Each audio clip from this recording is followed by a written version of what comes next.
Sa pagtatapos ng Season 6, nagpapagang mga pasabog ang gaganap sa mansyon.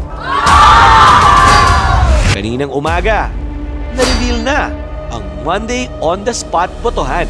Isinulat nila sa papel ang 24 content creators na sa tingin nila deserve malagay sa pinakaunang spot at pinakakulelat sa dulo. Kailangan nilang isulat sa number 1 spot kung sino ang pinakamalakas, pinakamagaling at pinakaimportante. At sa number 24 na spot naman, bilang pinakamababa, pinakahindi ramdam at karapat-dapat nang ma-send home. After 5 minutes, pinapasa na Ryan Tanyada ang mga nasagutang mga papel.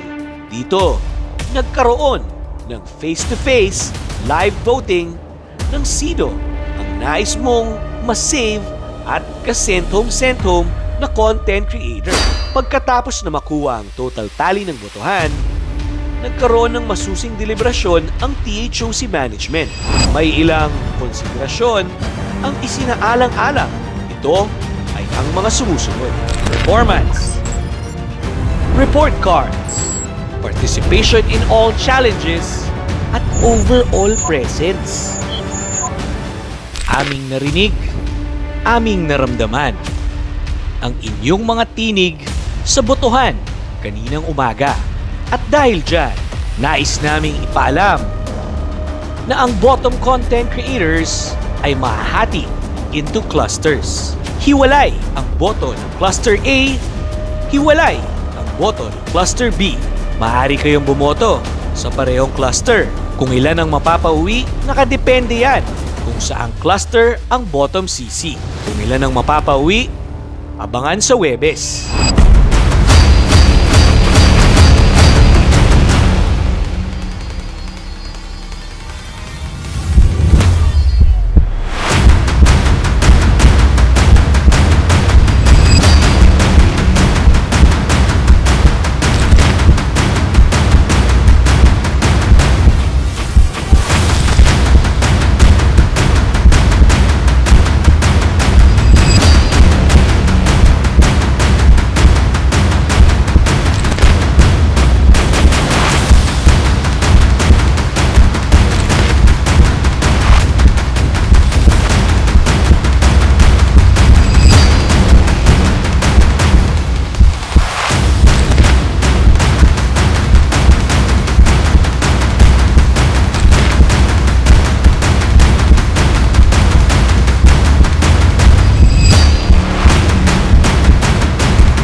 Nasa bottom list ba ang paborito mong content creator? Are you ready to save them? Vote now!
Nasa bottom list ba ang paborito mong content creator?